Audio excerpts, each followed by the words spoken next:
So good evening everybody. आप सबों को शुभ संध्या, नमस्कार। और आज हमारे साथ जुड़ रहे हैं सुभाषिस दास और विजय प्रकाश शर्मा, और दोनों ही विद्वान हैं अपने अपने क्षेत्रों में। तो मैं थोड़ा सा इंट्रोडक्शन दूंगा उनका। पहले हम स्लाइड शेयर कर लेते हैं।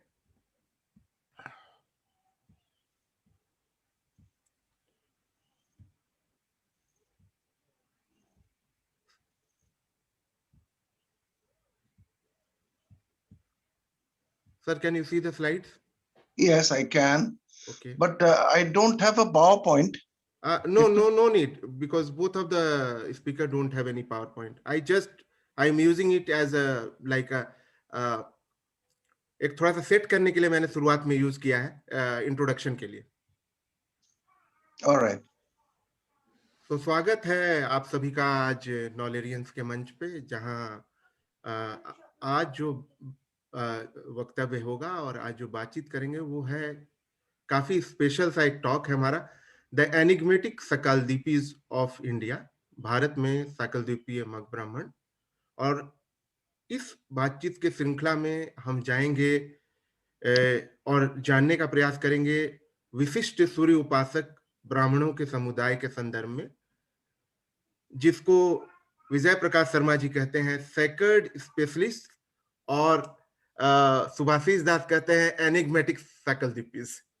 तो ये दोनों जो है हम जानेंगे उनके वक्तव्य के थ्रू, और in light of Puranas, anthropology, history, and specially when we know that Subhashis Das is here with us, उनका जो मेगालिथ से जो सकलद्वीपों का कनेक्शन है और एस्ट्रोनॉमी से जो कनेक्शन है, उसको भी उजागर करने का प्रयास करेंगे अपने इस आज के श्रृंखला में। तो थोड़ा सा ऑर्डर चेंज हो गया है। सबसे पहले मैं आमंत्रित करना चाहूंगा सुभाषिस दास को। सुभाषिस दास जो है एक स्वतंत्र रिसर्चर हैं, और he is the explorer of megalith. एक चीज और जो कॉमन है सुभाषिस दास और हम लोग जेवियर्स के बैकग्राउंड के हैं, दोनों ने जेवियर्स में पढ़ाई की है। और सर ने अपने जॉब को छोड़कर करीब 20 साल पहले मेगालिथ पे काम करना, करीब करीब 2 से ज्यादा ही हो गया होगा, दशकों से मेगालिथ पे काम कर रहे हैं। उन्होंने सेंट जेवियर्स स्कूल से पढ़ाई की, तत्पश्चात उन्होंने जो शिक्षा ग्रहण किया वो सेंट कोलंबस कॉलेज से किया। और ये शुरुआत हुई 70 और 80 के दशक से, और इन लेट 90s इन्होंने finally, he was working as a regional manager in Bengal. वहां से वो वापस आते हैं झारखंड, और झारखंड में एक स्वतंत्र शोध की एक नई धारा की शुरुआत करते हैं, जिसमें वो महापाषाण पे कार्य करना शुरू करते हैं, और शुरू करते हैं हमें जड़ों से जोड़ने की उस प्रक्रिया में। इन्होंने बहुत सारे किताब पुस्तक जो हैं लिखे हैं, उसमें in quest of megalith, intact publication 2002, secret civilisation of the sacred stones 2009 में इन्होंने लिखा है, the unknown civilisation of prehistoric India, और बहुत सारी ऐसी किताबें लिखी हैं। साकलद्वीपी ब्राह्मणों में भी इनके बहुत सारे जो आर्टिकल्स हैं वो अनपब्लिश्ड हैं। If I am not wrong, it's a part of a blog, right sir? तो उन्होंने बहुत सारे मतलब अपने शोध पत्र, आर्टिकल्स लिखे हैं। तो मैं सबसे पहले आमंत्रित करूंगा सुभाषिस दास को कि वो अपना वक्तव्य दें। सुभाषिस दास सर, स्वागत है आपका। Thank you. Johar. Good evening and namaskar to all of you who are listening. Ranjit Mishra of Nolarians and Vijay Sharma ji, आप सबों को भी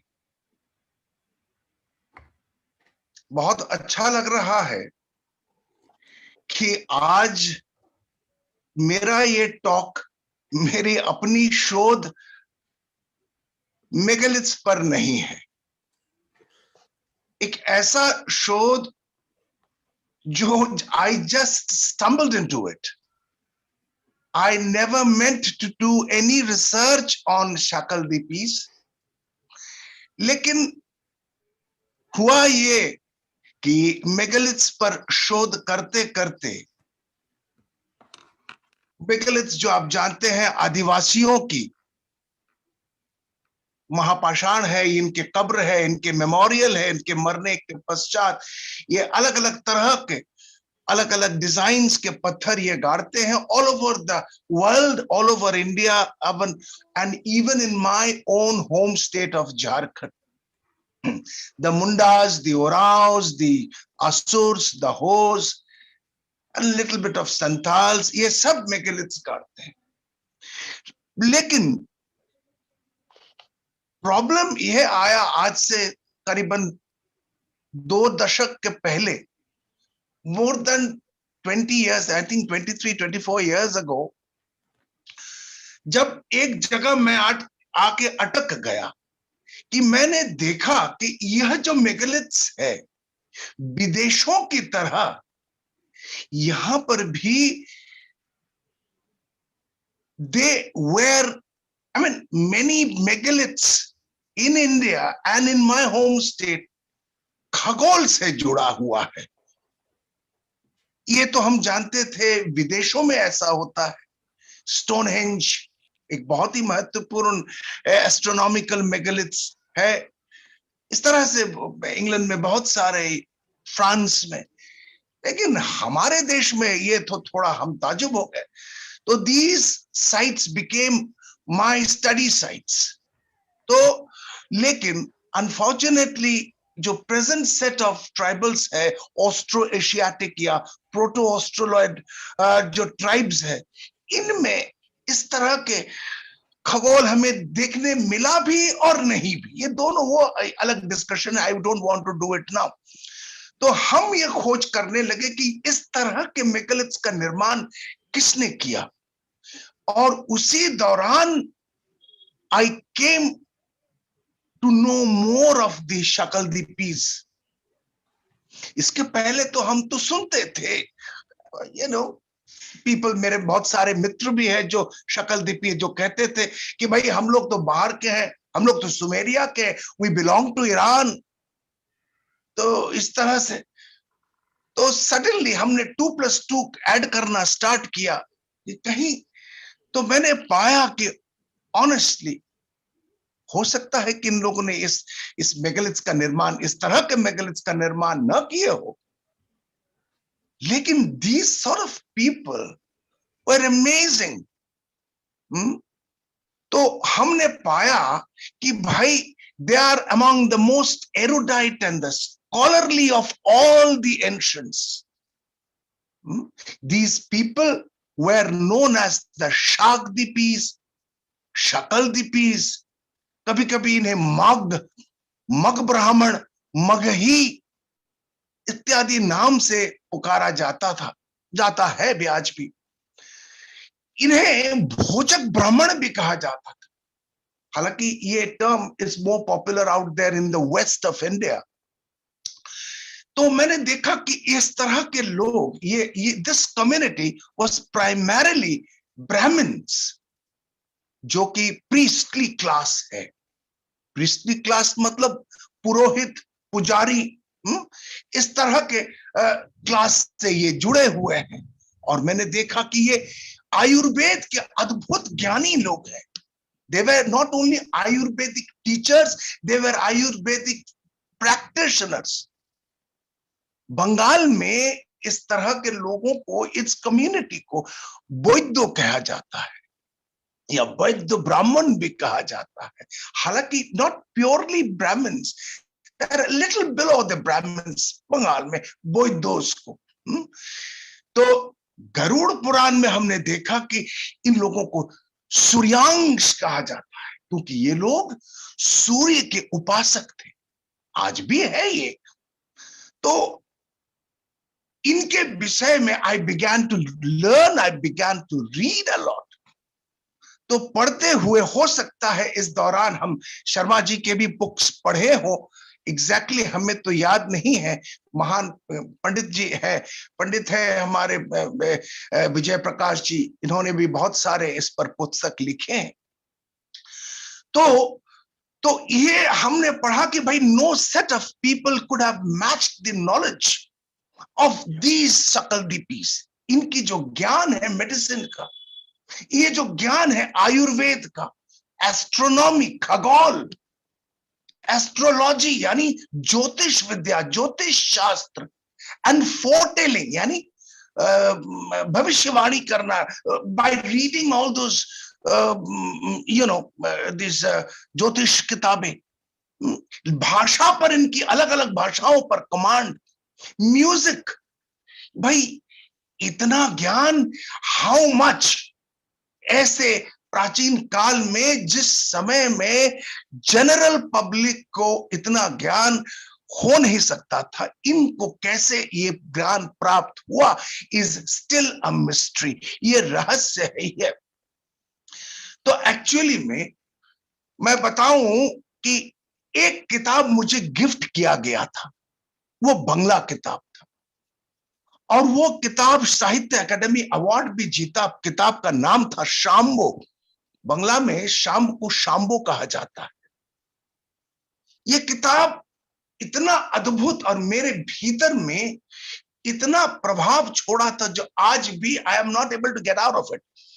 it is very incredibly written book, गजब का रिसर्च। और इसको लिखा था बंगला के बहुत नामी साहित्यकार समरेश बोस, समरेश बासु, जो साहित्य से अगर आप लोग रुचि रखते हैं तो ये उन्हीं की थी। लेकिन उन्होंने अपना नाम से नहीं, लेकिन एक स्यूडोनिम, पेन नेम, कालकूट के नाम से इस पुस्तक को लिखा था। What a wonderful book that was. ये किताब पढ़ने के पश्चात मुझे बहुत जानकारी मिली, and I went to read the Garud Purana, the Samba Purana, the Bhavishya Purana, and a lot many books on them. So according to the legends, many legends, इसमें सकलदीपी पर बहुत सारा लीजेंड फैला हुआ है हमारे देश में। उन लीजेंड को सुनकर, सांब पुराण, भविष्य पुराण के पढ़ करके, तो मैंने जाना कि भाई इन्हें मित्रवण यानी मुल्तान में, जो कि चंद्रभागा नदी के तट पर है, उसे बुलाया गया था। सूर्य देव की एक मंदिर है, उसको निर्माण करने के लिए। In fact they were brought into Jambu Dweep, जो भारत का पौराणिक नाम था, फ्रॉम स्वाक द्वीप। तो इनका जिक्र महाभारत में भी आता है। किस तरह से आता है? द ब्राह्मण्स इन शकलद्वीप और सागद्वीप, सागद्वीप के ब्राह्मण, ये बड़ा सुंदर टर्म है कि they belonged to a place called Sakadvip. अच्छा, जैन जो पुस्तक है कलाकाचार्य कथानक में, इसमें मेंशन है कि आचार्य कला का जो है, इन्होंने शाक्य प्रदेश को विजिट किया था in the 1st century BC। अच्छा, अब आ जाते हैं हम लोग हमारे पौराणिक कथाओं में। According to one of this पौराणिक लीजेंड, सांब ये हो सकते हैं द सन और द ग्रैंडसन, दोनों ही है, of Krishna. He was cursed by lord Krishna to be infected by leprosy, कुष्ठ का। तो इवेंचुअली ये जब फैल गया पूरा शरीर में, उनका धीरे धीरे फैलने लगा लेप्रेसी, तो कृष्ण लॉर्ड कृष्णा ने इनको एडवाइस किया कि भाई तुम चंद्रभागा नदी के तट पर जाओ। चंद्रभागा आज मॉडर्न चेनाब है, ये वेस्ट ऑफ द कंट्री में है। और ये घटना घटित हुआ था गुजरात में, और वहां पर तुम अगर जाओगे, you will meet one of the rishis, Gaurmukh. अब ये गौरमुख कौन है? He was the adviser of the Yadavas, Ugrasen उनके एडवाइजर थे। तो वो तुम्हें जो है, he will propose a remedy for your element.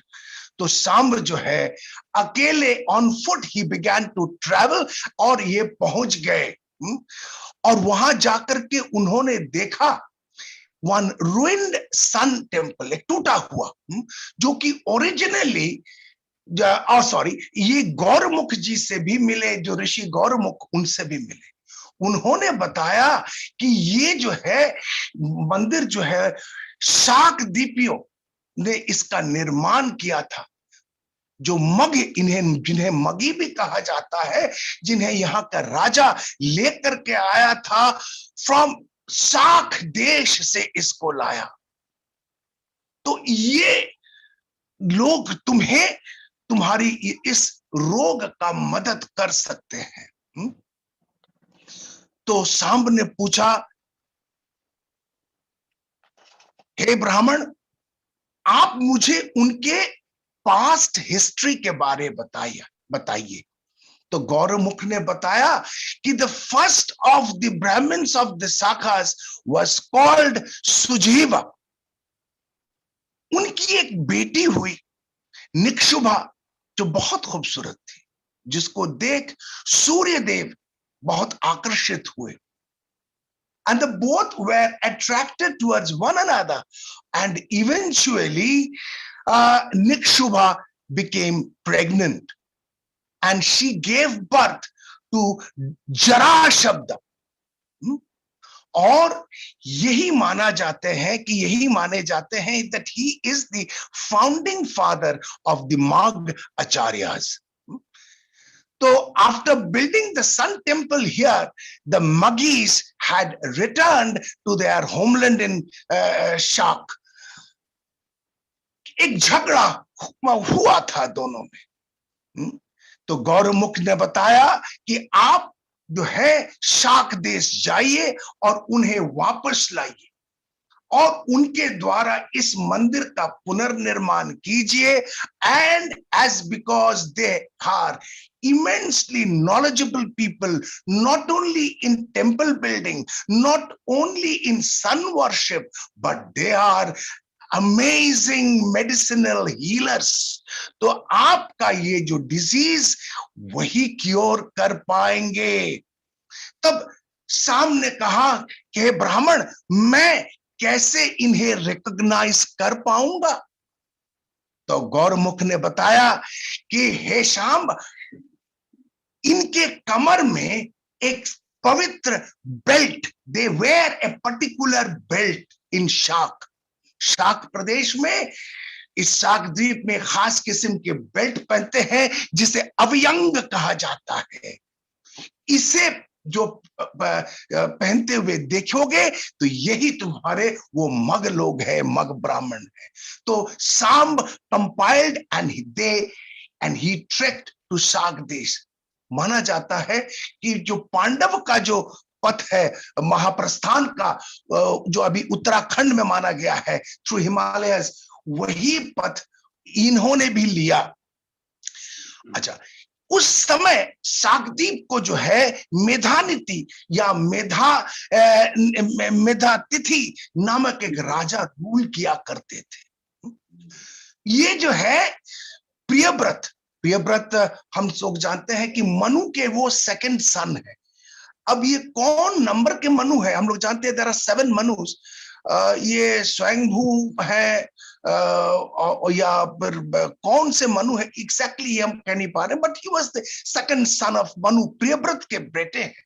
उनके 7 पुत्र थे। कौन? पुरोजव, मनोजव, पवमान, धूमानिक, चित्रेफ, बहुरूप और चित्रधार। और इनके 7 अलग अलग रीजन्स या द्वीप थे, जो इन सब के they were the Kings of those areas. अब एक सवाल उठता है कि भाई ये शाक देश का नाम क्या, ओरिजिनेट क्या है? माना जाता है शाक प्रदेश या शाक द्वीप में there is a tree by the name of Shak, जिसमें से बहुत सुंदर मनोरम एरोमा निकलता है और ये सारा प्रदेश में फैलता है। और इससे जो है पूरा सार्क प्रदेश के निवासी हजारों साल तक जीवित रहते हैं और निरोग रहते हैं। और सार्क प्रदेश के चारों ओर सागर है दूध का। अब जो है सांब जो है पहुंचे, he arrived at Sakdeep and he recognized the Maggies by their avyangas जो पहने हुए थे, the belts they were wearing। और उन्होंने 18 मग और सागदीपियों को चुना और टू ट्रैवल इन्होंने 18 सागदीपीय और उनके परिवार को लेकर के भारत जम्बू देश वो पहुंचे। And they must have used the routes of the Bolan pass, the Gomal pass और द खैबर पास इत्यादि। और once in Jambudvip, Sambhu invited the 18 Sakaldipis and their families to resettle in that original place, जो बाद में जिस स्थान का नाम सांबपुरा हुआ, जिसका जिक्र हम लोग महाभारत में भी पाते हैं। और यह स्थान वही मंदिर क्या इर्द गिर्द था, जो चंद्रभागा जो आज का चिनाब है उसके इर्द गिर्द है मुल्तान में। और this is in the present day Pakistan. Today आज ये स्थान को मूलता, लेकिन originally this was known as the Mool Sthan. एक ओपिनियन यह है इस स्थान का नाम मूल स्थान क्योंकि ये सागदीपीय जो है ये मूलतः यहीं आके बसे थे। They settled in here. That is why perhaps this place was called मूलस्थान। तो यहां पहुंचकर सागदीपीय renovated the ruined sun temple at the shore of Chandrabhaga river। और उसके पश्चात एक ओपिनियन के अनुसार शाम्ब डिवाइडेड 6 साकास इन 3 टेम्पल्स, 3 अलग अलग मंदिरों का निर्माण इन्होंने प्लान किया था। और apart from this one the Multan का, जिसे आज मित्र आदित्य टेम्पल भी बोला जाता है, सूर्य मंदिर भी बोला जाता है।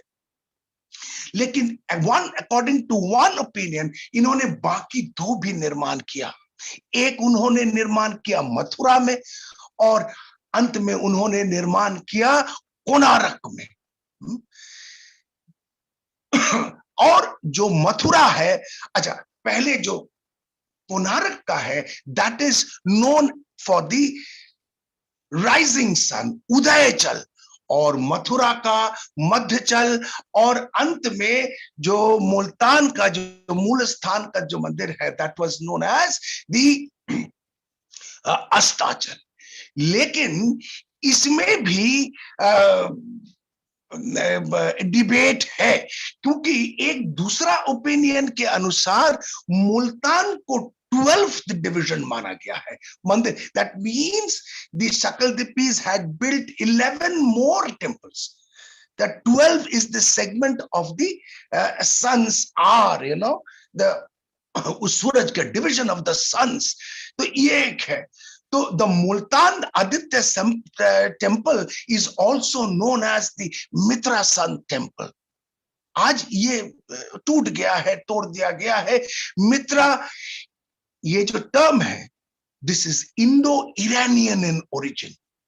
ये बड़ा विचित्र है। सागदीपी वो मानते थे कि साग वाज समवेयर इन ईरान, और मित्रा वर्ड भी जो है is Indo Iranian in origin.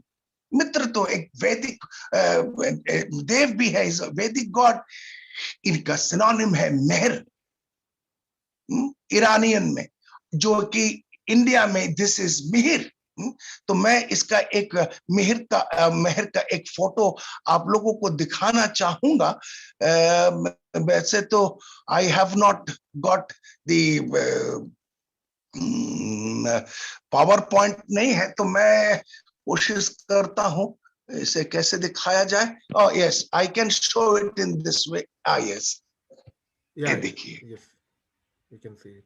This is the Iranian Mitra, देखिए ऊपर में सूरज का सिंबल भी है, जिसे मेहर या हम लोगों की भाषा में मेहर भी कहा गया है।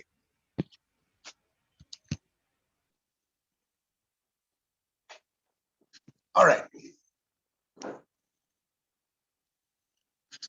नाउ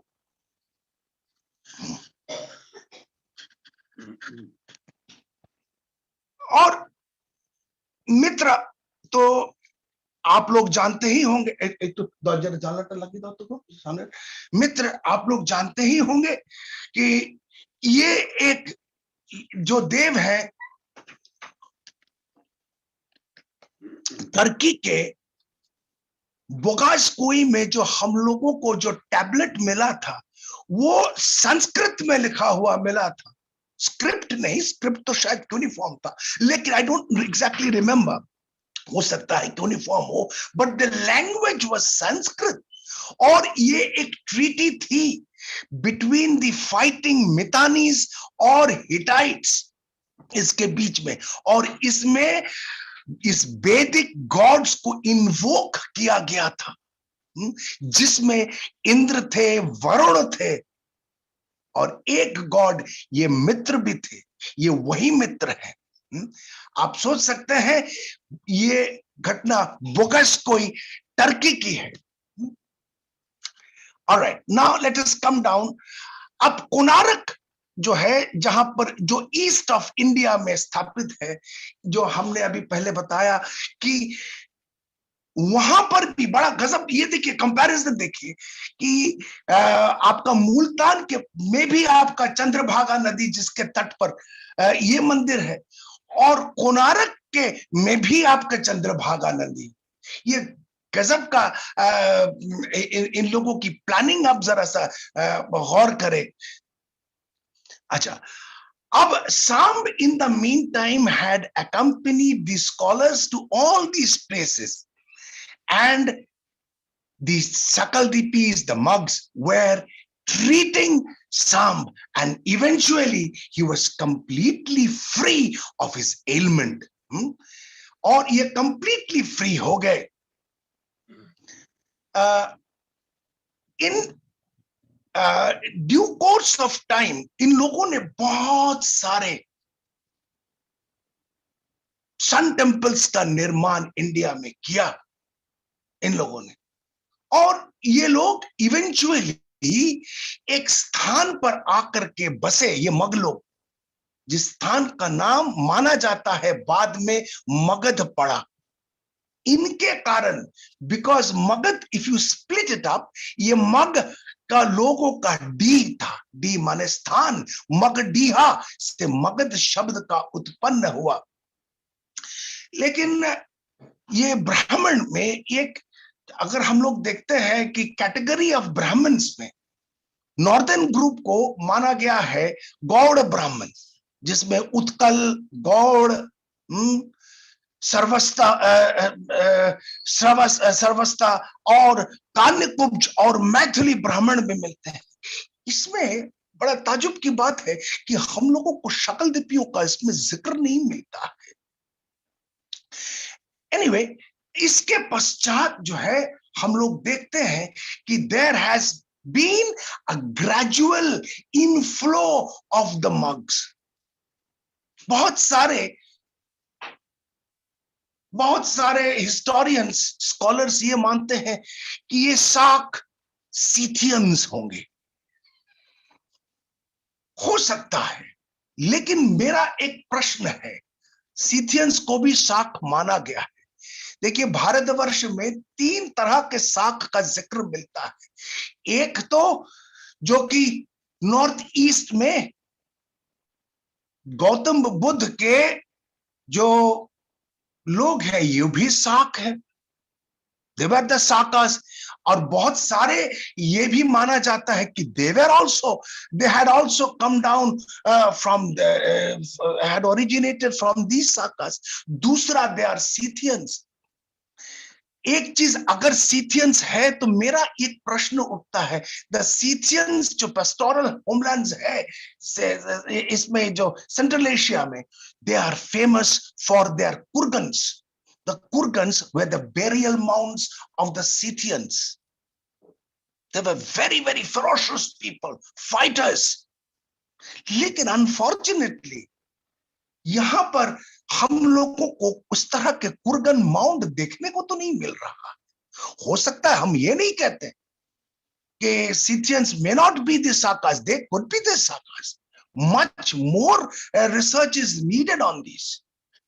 All right, now लेकिन अभी और भी लोग आना शुरू कर रहे हैं। There has been waves of migration.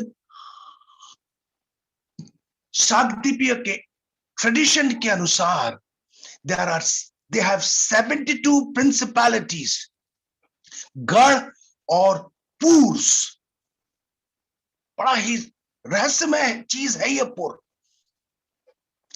आज भी गोत्र इनके बहुत ही महत्वपूर्ण है, लेकिन गोत्र के साथ साथ विवाह में they will also look into the पूर्स।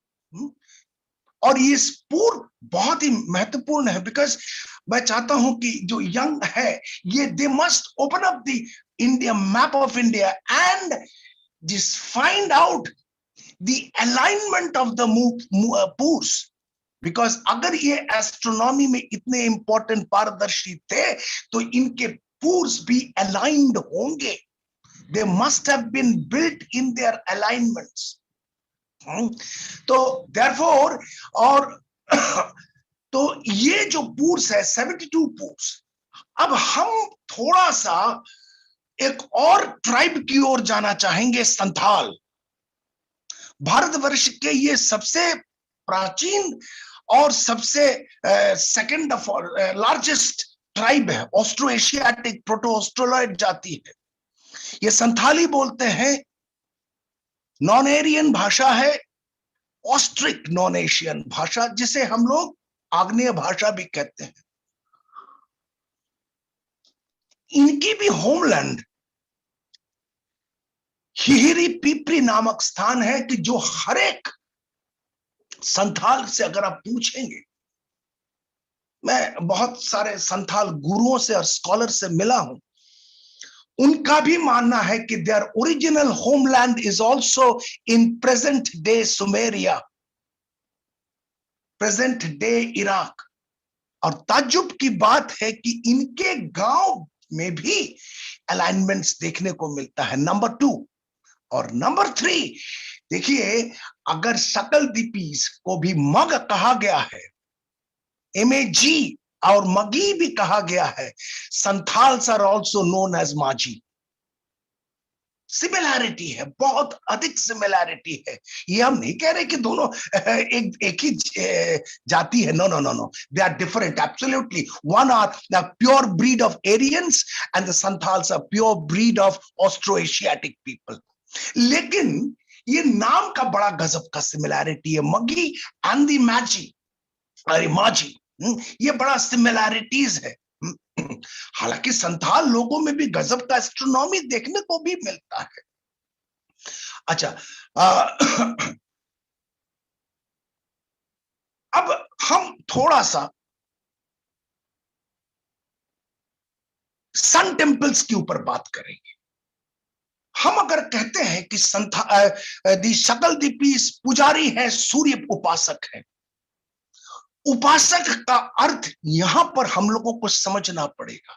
उपासक का अर्थ नॉट नेसेसरीली संस्कृत मंत्र से और रीति रिवाज से उसका पूजा करना, वो तो है ही है, there are no doubts about it. लेकिन उपासना स्टडी भी होती है, उपासना ऑब्जर्वेशन भी होता है। क्या चीज का? सूर्य का, ट्रांजिट्स ऑफ द सन, सूर्य के पारागमन का अध्ययन, ये भी उपासना है। और इसमें दिस पीपल वेर एडेप्ट, पारदर्शी, ह्यूजली स्किल्ड। और इन हर एक सन टेम्पल्स में मैं समझता हूं एक जबरदस्त रूप से खगोल होगी उसमें निहित। Now let us come down to the other form of sun temples. एक और सन टेम्पल्स है जिसे मैं थोड़ा देर पहले ही बताया था, the megaliths, the astronomical megaliths, जिसे माना जाता है ट्राइबल्स लोगों ने बनाया। I do not know for sure, अभी तक इतने साल हो गए, I am still searching the originators of such megaliths. तो मैं सबसे पहला एक मेगालिथ दिखाना चाहूंगा असोटा पाकिस्तान के, जिसे भी सन टेम्पल कहा जाता है। इस हर एक सन टेम्पल्स को अलाइंड कार्डिनल पॉइंट्स की तरफ अलाइंड, विषुव यानी टुवर्ड्स द इक्विनॉक्स, अयन यानी सॉल्स्टिस की तरफ अलाइंड एक एक मेगालिथ्स को इन लोगों ने बनाया। तो मैं आपको सबसे पहला मैं दिखाना चाहूंगा द मेगालिथ ऑफ असोटा, जो भी एक सन टेम्पल है कम से कम 2000 नहीं 3000 साल पूर्व की। देखिए, दिस इज अ मेगालिथ।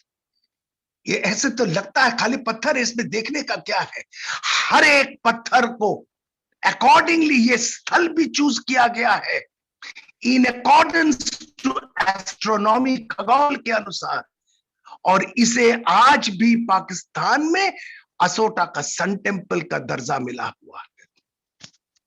मैं एक और आपको दिखाना चाहूंगा, ये मेरा ही खोज है, मेरी पुस्तक में ये पंकरी बरवानी, भारतवर्ष का एकमात्र स्थान जहां आज भी साल में 2 बार लोग जुटते हैं इक्विनॉक्स का सूर्योदय देखने, विषुव का सूर्योदय देखने। भारत में कहीं नहीं, किसी भी मेगालिथ से हर एक पत्थर को accurately in accordance to basic mathematics और एस्ट्रोनॉमी यहां लगाया गया। तो यह हो गई मेगालिथ्स। और भी, ये तो मात्र कुछ है, भारतवर्ष में और भी ढेर सारे इस तरह के मेगालिथ्स है जो सूर्य से जुड़ा हुआ है, जैसे कि पंकरी बरवाडी, रोला, नीलू रल्लू, असोटा इत्यादि।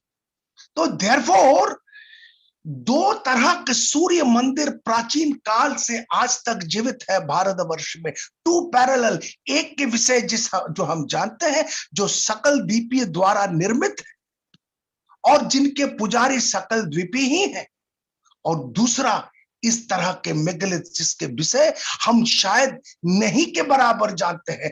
अब धीरे धीरे अब जागृत हो रहा है। You can read my books if you are interested. तो ये बेसिकली दोनों में फर्क है।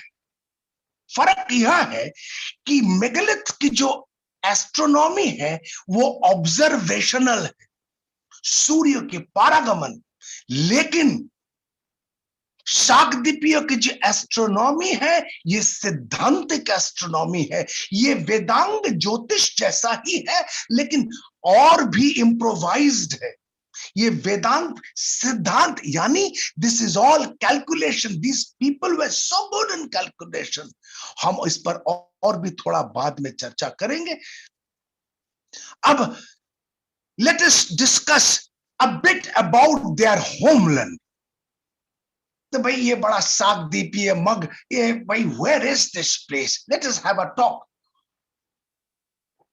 Now, the शाकद्वीपीय और the सकलद्वीपीज और the मग themselves, ये लोग कहते हैं कि भाई इनका जो ओरिजिनल होम है ये भारत के बाहर, ये लोग बाहर से आए थे। ये रीजन का नाम है शाक, जो कि सुमेरिया में हो सकता है, जो कि या तो प्रेजेंट डे ईरान में है। तो अगर यह बात है तो साख लोगों ने अफगानिस्तान, बलूचिस्तान होकर के घुसा होगा। तो इसका अर्थ यह है आज भी इन सब क्षेत्रों में मग जैसे लोग भी निश्चित होंगे। तो आप लोगों का गेस सही है, क्योंकि बलूचिस्तान में आज एक जाति रहते हैं जिनका नाम है मक्सी। दे अब ये मैक्सी लोग बालूचिस्तान में रहते हैं। ये माना जाता है ये लोग ईरान से माइग्रेट किए थे बहुत वर्षों पूर्व। These people in Balochistan had migrated from a place called Magas in Lishar in Iran. वहां से ये लोग आए थे। एक और थ्योरी है कि भाई ये लोग आए थे from a province called Kirman in Iran। तो दोनों ही प्रूव करता है कि मैक्सी ट्राइब है जो बालूचिस्तान संभवतः ही नहीं, इनकी पूरी ये मान्यता है कि ये ईरान से ही आए थे, मकस या किरमान नामक स्थान से। अगर ये बात सत्य है तो भाई मैं खोजने लगा। I began to search and eventually I found Shak। शाक मुझे मिला and it is in present day Iran. अगर आप लोग इसके कोऑर्डिनेट्स को नोट डाउन करना चाहेंगे, काइंडली नोट इट डाउन। मैं अभी इसके कोऑर्डिनेट्स को बोल रहा हूं, please note it down. First of all I will tell the latitude of Shak. This is 31 degree 4 minutes 39 seconds north latitude। I'll repeat, 31 degree 4 minutes and 39 seconds north। और इसके longitude है 56 degrees 27 minutes और 57 seconds east। और शाक जैसे कि maxi के एक थ्योरी कहता है कि वो करमान प्रोविंस से आए थे, ये शाक भी is located in the region of Kerman in the south east of Iran. और इसका हेड है, इस सिटी का एडमिनिस्ट्रेटिव सेंटर है किरमान। तो मैं इसका कुछ स्क्रीनशॉट दिखाना चाहूंगा शाक का, तो काइंडली ध्यान दें। असल में I could not prepare the PowerPoint. Here is, मैंने एक स्क्रीनशॉट लिया है। Can you see this? Yes yes Ranjit ji हाँ, देख रहे हैं सर, दिख रहा है बिल्कुल। ये शाक ईरान का है। इसमें लिखा है Shak is a place in the region of Kerman. If you can notice this, find all facts. तो एक और भी मैं आप लोगों को दिखाना चाहूंगा, ये देखिए, एक्सप्लोर शाक इन ईरान।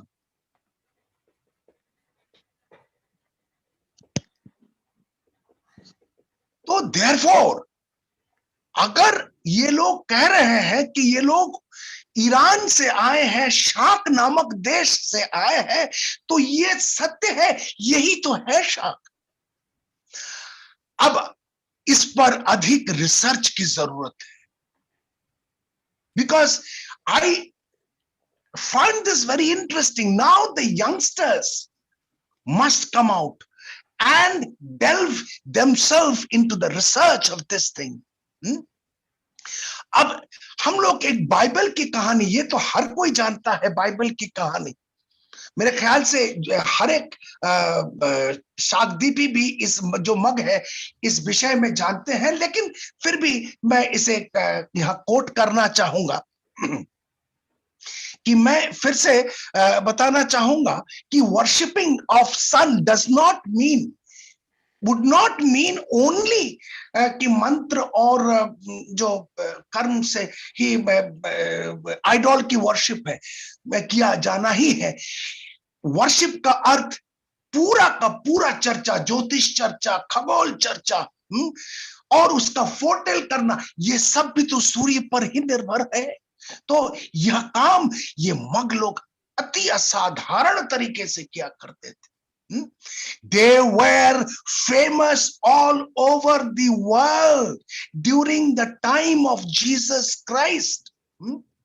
तो किंग हेरोड के समय में न्यू टेस्टमेंट क्या कहता है कि जीसस का जब जन्म हुआ जूडिया में बेथलेहम में, किंग हेरोद के समय 3 wise man from the east आए और उन्होंने, बाइबल का मैं यहां कोट कर रहा हूं, न्यू टेस्टमेंट को मैं यहां कोट कर रहा हूं, और ये 3 वाइज मैन आकर के कहा कि where is the new child who has been born king of the Jews, यहूदियों का वो राजा है, कहां है उसका जन्म हुआ, for we observed his star at the rising and have come to pay him homage. वो तारा को देखते हुए मैं पहुंचा। तारा देखना केवल तारा देखना ही नहीं, इसका अध्ययन का एक मेटाफोरिक रिप्रेजेंटेशन भी है। तो they could read, the monks could read, और उस रीडिंग से पता चला कि यहां पर किसी महान व्यक्तित्व का जन्म होगा। और ये कहता है, न्यू टेस्टामेंट कहता है कि दे वर प्रीस्ट्स, जिसका नाम था मैजीज। उन लोग मैजी प्रोनाउंस करता है, लेकिन स्पेलिंग है MAGI, जिसे हम लोग मगी कहते हैं। ये पूर्व से आए थे, यानी बेथलेहम का पूर्व शाक प्रदेशी होता है, ईरान ही है। They have come from there. They were priests, they were purohits, they were pujaris. और the star certainly symbolizes their knowledge of astrology and astronomy. Or the priests paid particular attention to the stars and gained international reputation. They were reputed all over the world astrology के कारण। और आप जानते होंगे कि नहीं, मुझे नहीं मालूम, इस मैजी, इसे मैजी, हम वो लोग मैजी कहता है, हम लोग मैगी कहते हैं, लेकिन pronunciation is the same, sorry the spelling is same, MAGI। तो वर्ड है इंग्लिश में, there is a word called magic. इसका उत्पन्न भी इसी मैजी से आया है, इसी मैगी से आया है, क्योंकि ये मैजिक करके, मैजिक माने उस जमाने में इसे तो मैजिक ही माना जाता था, इतना ज्ञान, इतना एस्ट्रोलॉजी का ज्ञान। तो ये जो नॉलेज था उन लोगों का, the term magic has originated from these people, Maggi. और अंत में मैं इसको अभी समाप्त करना चाहूंगा, मैं समझता हूं कि मैं काफी वक्त ले लिया। मैं मिहिर वर्ड को लेना चाहता हूं कि आज मिहिर को हम लोग सूर्य के इसमें के लिए सिनोनिम के रूप में यूज करते हैं। ये हम लोगों ने देखा, ये एक डेरिवेशन है ऑफ द ईरानियन मित्रा और मिहिर, और मिहिर और बराह मिहिर सबसे नामी 6th सेंचुरी AD की सकलदीपी थे। और नामी नामी जो एस्ट्रोनॉमर्स, जो मैथमेटिशियंस थे, मैं कुछ नाम लेना चाहूंगा, जो कि शाकदीपीय थे, जो कि मग थे, बराह मिहिर, कुंडिनयन, आर्यभट्ट, ब्रह्मभट्ट, भास्कराचार्य इत्यादि। तो मैं चाहूंगा इस अद्भुत एनिग्मेटिक पीपल के ऊपर और भी रिसर्च किया जाए। I could just tell what I have read, what I have learned. You may disagree, that is up to you, but I have read what I have learned from, not only from my books, not only from my discussions, but even from my field work. And that would be all. And I would hand over to Ranjit and Sharmaji. Thank you to all. Johar and good night. But I will be waiting for your questions if there are any. Thank you. Thank you, Subhasis sir. It was really very impressive. बहुत ही मतलब आपने different perspective पे सकलदीपियों पे चर्चा की। और चूंकि समय की कमी को देखते हुए हम लोग सीधे विजय प्रकाश शर्मा की ओर रुख करेंगे और उनके वक्तव्य को सुनेंगे। और अंत में अगर कोई दर्शक हैं जिनका कोई सवाल हो तो उसको लेंगे लास्ट में। तो मैं एक सेकंड मैं इंटरप्ट करना चाहूंगा जी, जी। शर्मा जी और रंजीत को। I just want to show वो मुल्तान का वो जो टूटा हुआ सूर्य मंदिर जो जी, शाकदीपियों ने निर्माण किया था, जी, एक जी। सेकंड मैं जस्ट दिखा लेना चाहता हूं। बिल्कुल, बिल्कुल। यही जी, है जी, वो टूटा हुआ चंद्रभागा नदी के तट पर, जिसे मित्र आदित्य मंदिर भी कहा जा गया है, यही वो टूटा हुआ है। ओके, जी, जी, जी। थैंक यू जी, तो ये प्लीज। जो मुल्तान शर्मा जी, है या उसको मूलस्थान कहीं-कहीं लिखा मूल हुआ है। स्थान, तो ये मूल स्थान क्यों है वो उसका भी हमने इंटरप्रेट किया है, वो जी, एनालिसिस करके भी बताया हमने जी, मूल जी, स्थान क्यों उसका नाम है। जी। तो आगे बढ़ते हैं प्रोग्राम में और आमंत्रित करते हैं विजय प्रकाश शर्मा सर को। अ, कितना समय है रंजीत जी? अरे समय के लिए नहीं सोच रहा है, चूंकि धारा प्रवाह चल रहा है तो मैं इसको बाधित नहीं करूंगा, आप अपने समय ले सकते हैं। बिल्कुल। तो डॉक्टर विजय प्रकाश शर्मा हमारे साथ हैं और अ,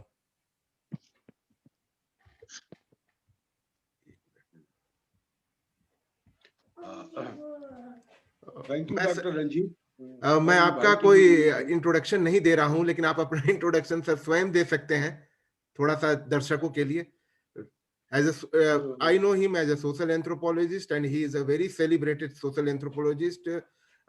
Worked in diverse areas, having done his masters and PhD in anthropology from Ranchi University.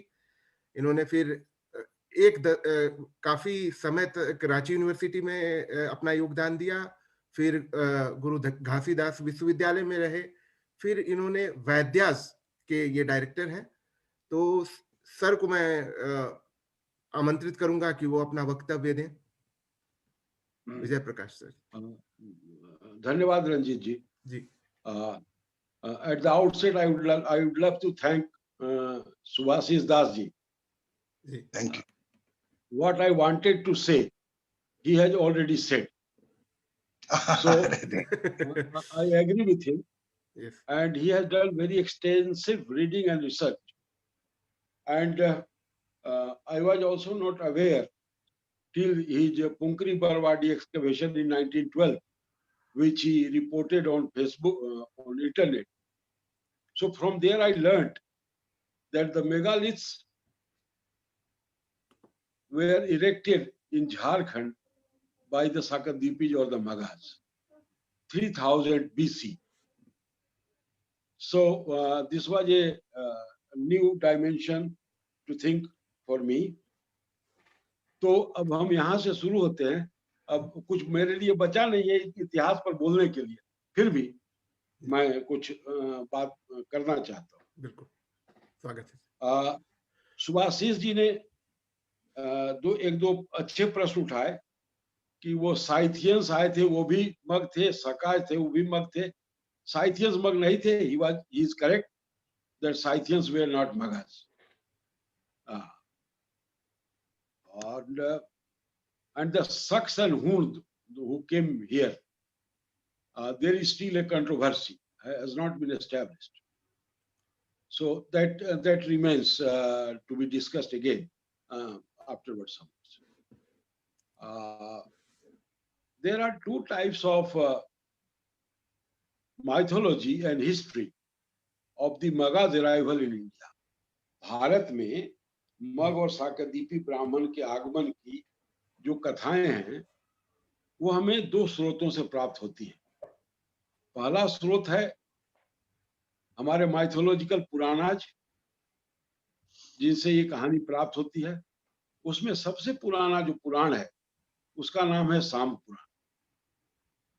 तो सांब पुराण में सबसे पहले मग ब्राह्मणों की चर्चा आई है।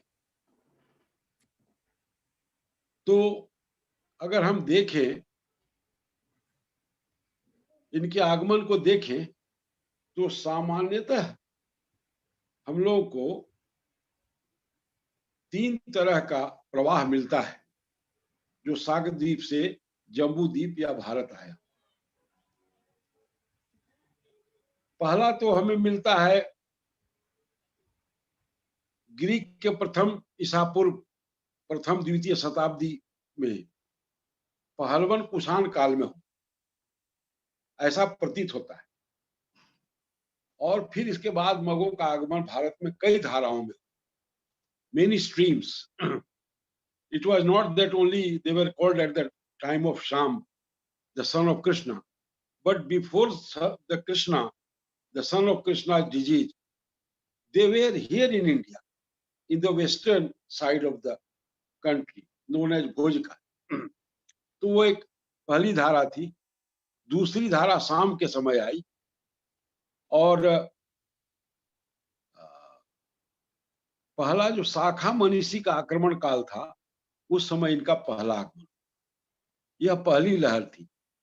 इसके साथ उत्तर पश्चिम भारत में ये आ गए। 5वीं शताब्दी ईसा पूर्व कहिया। और दूसरा जो लहर आया वो शक और कुषाण काल में आया। ये पहली शताब्दी ईसा पूर्व में और दूसरी शताब्दी ईसा पूर्व तक ये धारा चलती रही, माइग्रेशन, इमिग्रेशन। और अंतिम लहर जो भारत में मग ब्राह्मणों की या शाकद्वीपी ब्राह्मणों की आई, वह है पारसियों के साथ 7वीं शताब्दी में आई। तो ये 3 धाराएं हमें स्पष्ट रूप से इतिहास को खंगालने से प्राप्त हुई। तो एक का तो जो जिस पर हमारा कंफ्यूजन था, उसे सुभाषिस दास जी ने सिद्ध कर दिया कि साहब ये 3000 वर्ष पूर्व आए थे और झारखंड में इन्होंने पुकरी बरवाडी में सूर्य वेधशाला का निर्माण किया था। तो ये तो कंफर्म होता नजर आ रहा है। हमने ये नहीं आपकी नहीं इसको आई डिडंट से कि उन लोगों ने निर्माण किया, नहीं, I don't agree with this. दोनों अलग ही है। ये अलग धारा है सन टेम्पल का और मग ब्राह्मणों का अलग धारा है सन टेम्पल का। मेगालिथ्स इनकी निर्माण नहीं है। तो ये दोनों मिलते हैं, बट एक तो हमने डिफरेंशिएट किया था कि ये सन टेम्पल जो है मेगालिथ ये ऑब्जर्वेशनल पर आधारित है, और इनके जो मग ब्राह्मण के जो सन टेम्पल्स है ये कैलकुलेशन यानी वो क्या उस पर आधारित है। दोनों में फर्क है। एस्ट्रोनॉमी है, तो एस्ट्रोनॉमी रहेगा तभी तो एस्ट्रोलॉजी होगा। तो दोनों ही में फर्क है। आई डिड नॉट मीन दोनों से अलग है। तो हाँ प्लीज। ठीक है, फिर भी एक क्लू तो हमें मिलता है कि अगर सन ऑब्जर्वेटरी है, सर दोनों अलग अलग है, दोनों अलग। एक ये निर्माण की दैट इज अर्लियर, वो अर्लियर शायद ट्राइबल्स ऑस्ट्रो एशियाटिक लोगों ने इसका निर्माण किया शायद, और उसके बाद ब्राह्मणों का प्रवेश। प्लीज, हो सकता है। तो जो पहला हमें मिलता है वो पहली धारा जो है वो सुभाषिस दास के साथ कोरिलेट कर सकते हैं। ये हम कह सकते हैं कि वो ऑब्जर्वेटरी का निर्माण किसी दूसरे ने किया होगा, लेकिन मग उस वक्त यहाँ आ गए थे, यह तथ्य तो हमें स्वीकार कर सकते हैं। और तीसरी लहर जो अभी अंतिम लहर है वो पारसियों की है। अब जो भारतीय पुराणों में जो मिथक है, इस मिथक पर जो प्रकाश डाला है सुभाषिस जी ने, मैं उसे थोड़ा सा और स्पष्ट कर देना चाहता हूं कि सबसे पहला जो है वर्णन हमें मिथक में या माइथोलॉजी में शाम पुराण में ये मिलता है कि जो जैसा सुभाषिस जी ने कहा कि मुल्तान में सूर्य मंदिर के निर्माण के लिए कोई और ब्राह्मण तैयार नहीं थे, तब एक्सपर्ट के रूप में शाकद्वीपी ब्राह्मणों को कृष्णपुत्र शाम ने बुलवाया, और वो ईरान के शक, जो अभी वर्तमान ईरान है, वो पहले शकद्वीप था, शाकद्वीप था, ऐसा माना जाता है। वहां से वो जम्बू द्वीप आए। यह शाम पुराण के अध्याय 26 और अध्याय 27 में वर्णित है। अब उसमें उन्होंने कहा कि भाई तुम शाकद्वीप से,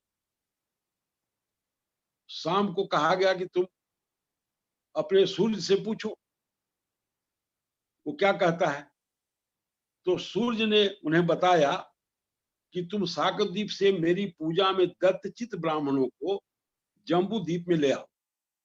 लवण सागर के उस पार और क्षीर सागर से घिरा हुआ ऐसा यह साकद्वीप इस जम्बू द्वीप की अपेक्षा श्रेष्ठतर सुना जाता है। अध्याय 26-27 साम पुराण। बाकी के भविष्य पुराण और 10 से 14 और जो रेफरेंसेज हैं साकद्वीपी इतिहास के, उनमें है ब्रह्म पुराण, विष्णु पुराण, शिव पुराण, देवी भागवत, मार्कंडेय पुराण, लिंग पुराण, वराह पुराण, स्कंद पुराण, गरुड़ पुराण, ब्रह्मांड पुराण, मलय पुराण, विविध पुराण, महाभारत और नैषधादि इत्यादि। यह है हमारा भारतीय माइथोलॉजिकल, और उसको अगर आप पुराण को हिस्टोरिकल डॉक्यूमेंट मानते हैं तो भारतीय हिस्टोरिकल डॉक्यूमेंट जो मग की 3 धाराओं को साकद्वीप से भारत में प्रवेश का विवरण प्रस्तुत करता है। अब हम आते हैं,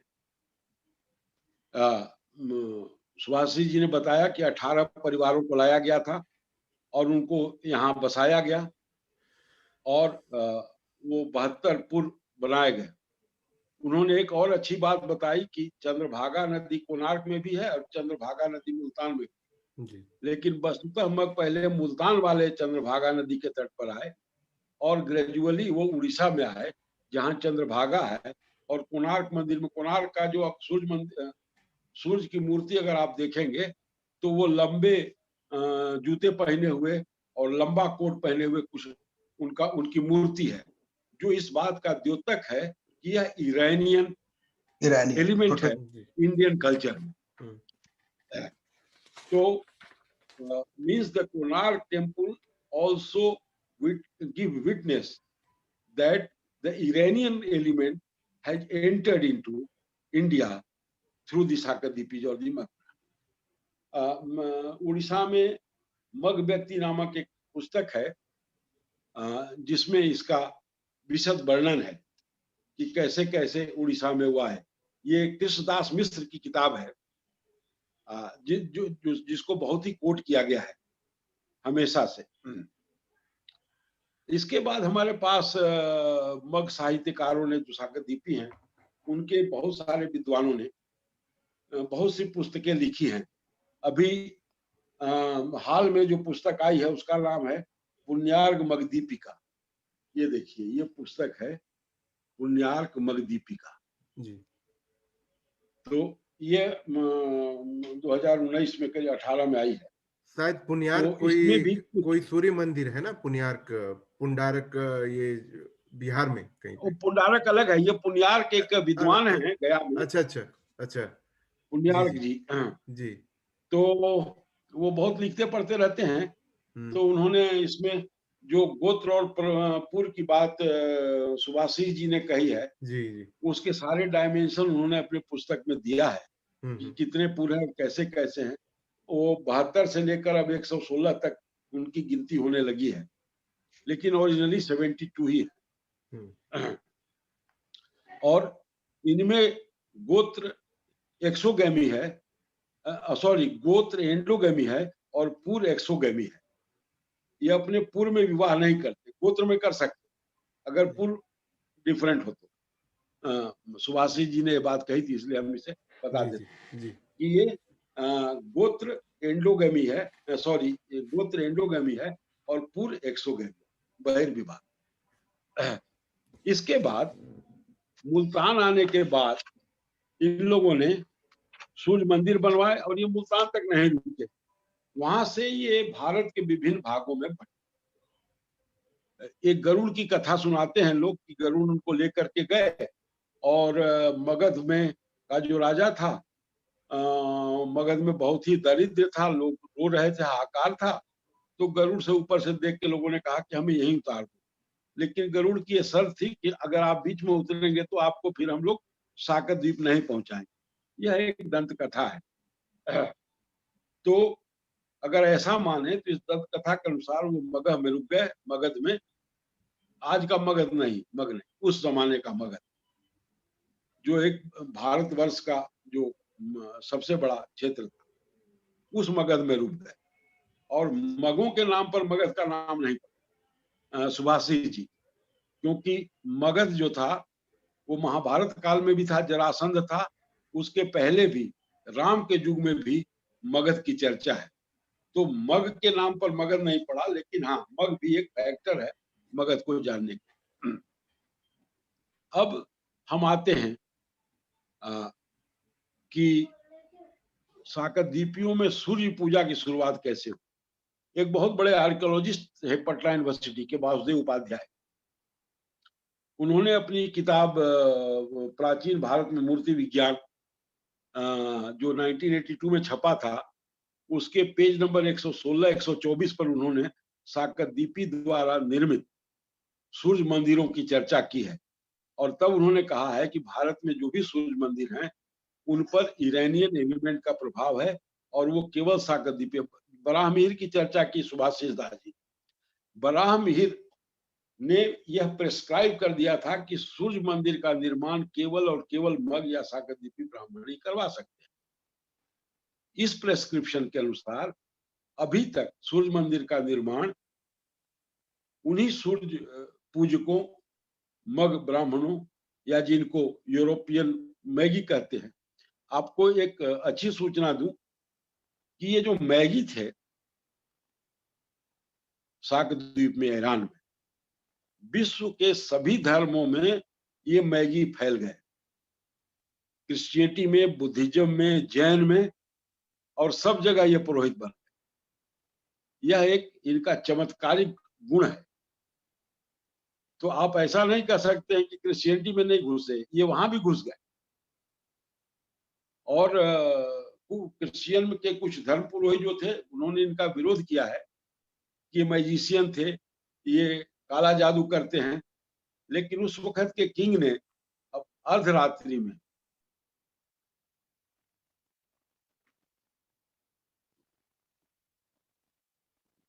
विजय सर, आपका म्यूट हो गया है माइक जी। माइक म्यूट, हाँ अब आया, थोड़ा सा छूट गया था। हाँ, तो वो जो चर्चा थी उस वक्त वहां के, जबकि वहां के ईसाई पुरोहित इनका विरोध कर रहे थे, तब उनके राजा ने इनको रात के 12 बजे बुलाया अपने स्वप्न विश्लेषण के, एनालिसिस ऑफ ड्रीम के, to know the future of the kingdom. ये भी जिक्र है वहां। तो ये है पहला एक भारतीय संस्करण जो पुराणों और मिथकों के माध्यम से हमारे सामने आता है। अब हम दूसरे स्ट्रीम को देखना चाहते हैं। दूसरा स्ट्रीम हमारे पास है यूरोपियन थॉट का।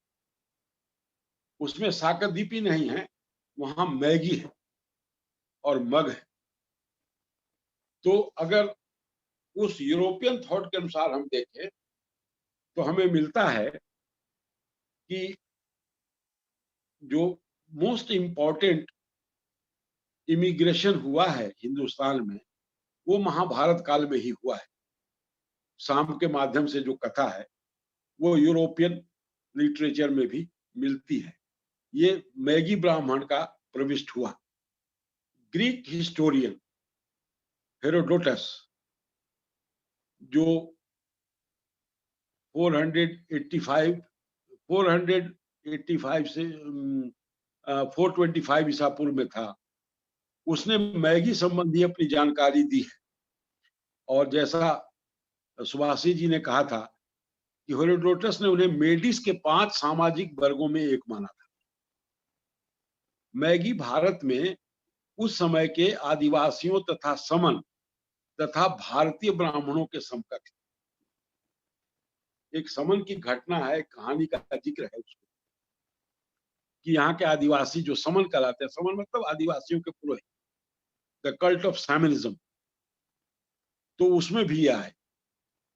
हेरोडोटस ने उस वक्त एक आदिवासी समन समुदाय का उदाहरण दिया है, एग्जाम्पल दिया है, कि आर्यों के द्वारा पकड़े गए आदि समन कालांतर में उनके रिवाज को सीखकर मग भी उनके पुरोहित बन गए।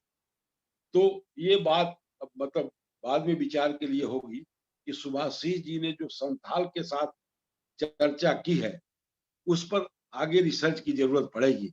लेकिन हेरोडोटस ने यह चर्चा की है कि आदिवासियों के एक समन को पकड़ करके उनसे सारा गुण सीख करके फिर वो उनके पुरोहित बन गए। हो सकता है संथाल के पुरोहित बन गए, हो सकता है, नॉट कंफर्म, ये टू बी रिसर्च। माझी भी कहा जाता है ना, यही तो बड़ा आश्चर्यजनक है। मैगी का ही माझी है। माझी तो संथाल भी कहूंगे। This is to be research further. Must be. हाँ, मस्ट बी। तो अब यह जो हेरोडोटस का जो डिस्क्रिप्शन है, ये इस बात को सिद्ध करता है या विटनेस है कि भारत में शाकदीपी की उपस्थिति थी। और इसके बाद 4वीं सदी ईसा पूर्व में ये इतने शक्तिशाली बन गए थे कि पूरे पर्शियन साम्राज्य में इनकी तूती बोलने लगी थी। उनकी पौराणिकता मिस्र यानी चाल्डिया में भी विशेष महत्व रखती। ये मैजिशियन थे। इनको सबसे बड़ा एरुडाइट माना जाता था, जैसा दास साहब ने दिया है, enigmatic शाकदीपी। So I like that heading very much. It attracted me to read it further. That's how I came to your excavation and other descriptions. So I really feel obliged about your this exploration of this dimension of the Maghas. It was my pleasure. Untouched, unknown. No one ever thought about it except you. So I'm obliged. I feel very obliged about your findings. My pleasure. इनका जो वर्चस्व है मग और शाकदीपियों का, वो Persia के बाहर संपूर्ण मेडिटेरेनियन में फैला और ये सब जगह राजपुरोहित हो गए। Virtually they become the elites of society. They were given some lands and they become landlords. They become jagirdars and others. So that is how I should say they pervaded the world of religion in the world. That was one stage. But जैसा आपने बताया कि 3 Maggi ने ईसा मसीह को खोजा, स्टारों की मतलब सितारों का वो देख करके, यह भी सच है। इसकी भी चर्चा है इस यूरोपियन थॉट में कि आकाशीय सितारों के माध्यम से उन्होंने व्याख्या किया। बाइबल में wise man from the east जो आपने चर्चा की वो भी है, जो पर्सिया से आए थे। मैगियानिज्म वहां देश का प्रधान धर्म था उस वक्त। जेरूसलम आने के बाद उनकी वेशभूषा और उपहार देने की क्षमता बढ़ गई। वो बहुत दान देते थे, मतलब they were well to do, so they used to live lavishly and donate the things to the common mass. Old testament में उन्हें सम्मान नहीं दिया गया। They were not given proper place in Old Testament of the Bible. इसका उदाहरण हमको Simon Magas और एलिमस मैगस की चर्चाओं से मिलता है। लेकिन सभी रोमन सरकारों में, सभी रोमन एम्पायर में मैगी उच्चाधिकारी थे या राज्यपाल थे, गवर्नर। अतः उन्हें रोमन समाज में सामाजिक आदर प्राप्त, पूरा सोशल ऑर्डर उनका रोमन साम्राज्य में था।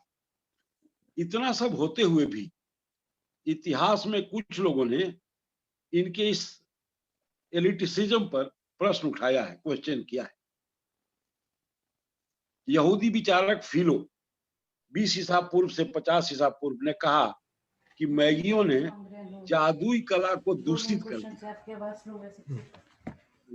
दिया। Magis have maligned the magic system. और इसका मुख्य आरोप ये था कि ये जो ड्रीम एनालिसिस करते हैं, ये जो स्वप्न विश्लेषण करते हैं, यह और उसके आधार पर भूत भविष्य की जो घटना बताते हैं, ये हमारे एक्सेप्टेबल नहीं है, फिलो ने ये कहा। लेकिन यह ध्यान रखना चाहिए कि बाइबल में जोसेफ और डेनियल भी ड्रीम एनालिस्ट थे, लाइक द मैगीज। और किंग सोलोमन ने गुप्त रूप से मैगस को संपर्क किया था और अपना ड्रीम एनालिसिस के लिए उस वक्त बुलवाया था। सारांशतः यह कहा जा सकता है कि ये लोग, जिन्हें मैगी कहा जाए या नहीं, ये सोचते हैं कि ये आत्मा से संबंधित है तथा अपने को प्राकृतिक वातावरण से जोड़ते हैं। इसीलिए वो आदिवासी समुदाय में भी बहुत ही अच्छी तरह घुल मिल गए। आपको सुन के अच्छा लगेगा कि झारखंड में, जो अभी का झारखंड है लेकिन पुराना छोटा नागपुर, यहाँ का जो राजा था उसको भी राजगद्दी पर बिठाना वाला एक साकरदीपी ब्राह्मण ही था, एक मैगी ही था। ये अंग्रेजों के डिस्क्रिप्शन में E.T. डाल्टन के किताब में हमें ये मिलता है। हमको लगता है 56वीं ईसा पूर्व ये घटना घटी थी या कुछ ऐसा था, थोड़ा हमको स्मरण नहीं आ रहा। लेकिन ये झारखंड में भी राजा फणी मुकुट राय को साकरदीपी ब्राह्मण ने ही, जो गया जिला से मगध से आया था, उसी ने उनको राजगद्दी दिलवाई और राजा बनाया। तब से छोटा नागपुर या झारखंड के महाराजा के राजपुरोहित मग और साकरदीपी ब्राह्मण ही हैं। अभी ये 50-60 पीढ़ी आ चुकी। आप मुझे पिंच कर रहे थे क्या? तो इस तरह हम देखते हैं। अगर हम और भी पीछे जाएं तो ऋग्वेदिक काल में भी, वैदिक काल में भी हमें मग की उपस्थिति मिलती है। अथर्ववेद के रचयिता भी मग हैं, जो जहां से आयुर्वेद और मैजिक आया है, शल्य चिकित्सा और वैमानिकी वगैरह आया है, उस अथर्ववेद के रचयिता भी ब्राह्मण हैं। वैसे अथर्ववेद का काल महाभारत के ही समकक्ष माना जाता है, तो हम महाभारत काल से तो कंफर्म है कि तब साकरदीपी तब से यहाँ हैं। अब भविष्य पुराण में भी साकरदीपियों के आगमन का वर्णन है, which is the replication of the same stanza of साम पुराण। साम पुराण जो ओरिजिनल डॉक्यूमेंट है वहीं से लेकर के भविष्य पुराण और बाद के पुराणों में उसी कथा का सारांश दिया गया है। लेकिन जो सबसे पुराना है वो साम पुराण ही है। इसके बाद कालांतर में, जैसा इन्होंने कहा सुभाषिस जी ने, कि वो केवल मुल्तान तक नहीं रहे, केवल सांबपुरा तक नहीं रहे, मुल्तान की चंद्रभागा नदी तक नहीं रहे, बल्कि वहां से चारों तरफ फैल गए, पूरे भारत में फैल गए। वेनसांग ने भी यह बताया है कि 7वीं सदी में विशाल सूर्य मंदिर था मुल्तान में, जो अब अफगानिस्तान में है और वो जिसको पूरा समाप्त कर दिया गया है। उसके बाद टोलेमी ने भी 2nd सेंचुरी में दक्षिण में ब्राख्त मनाई मगोई नाम की चर्चा की है और कहा है कि मग यहाँ उपस्थित थे। देव जिले के शाहाबाद में वरुणा में राजा बालादित्य के काल में सूर्य को एक गांव समर्पित करने का साक्ष्य है, जो सूर्यमित्र नामक भोजक को दिया गया, जो कि जीथी गुप्त तक द्वितीय तक जारी रहा, 8वीं सदी के पूर्वांत तक। उसमें उन्होंने भोजक दुर्धर मित्र को दान दिया। तो इस तरह मगध में भोजक को दान दिया गया था और वो मग ब्राह्मण यहाँ मगध में आए। तो हमें राजस्थान के भोजकों से और मगध के साकरदीपियों में एक सामंजस्य का यह केंद्र बिंदु मिलता है। अब आ जाइए बाद में ईसा में, तो 1137-38 ईस्वी में गोविंदपुर का जो उत्खनन हुआ था, वहां एक शिलालेख प्राप्त हुआ था। उसमें ये लिखा गया था कि गया बिहार में उच्च कोटि के संस्कारों से युक्त मग ब्राह्मणों की उपस्थिति थी। इन ब्राह्मणों में वेदाध्ययन कवि कर्म प्रमुख थे। इन्हें स्वयं सामने यहाँ लाया था। यह तथ्य एनसाइक्लोपीडिया इंडिका के page number 11 and page number 330 में नोटेड है। इस आलेख से हमें पता चलता है कि मग साकद्वीप से यहाँ आए और यहाँ पूरे हिंदुस्तान में फैल गए और यहाँ इन्होंने भारतीय हिंदू समाज में अपने आप को समाहित कर, ये सबसे बड़ी बात है।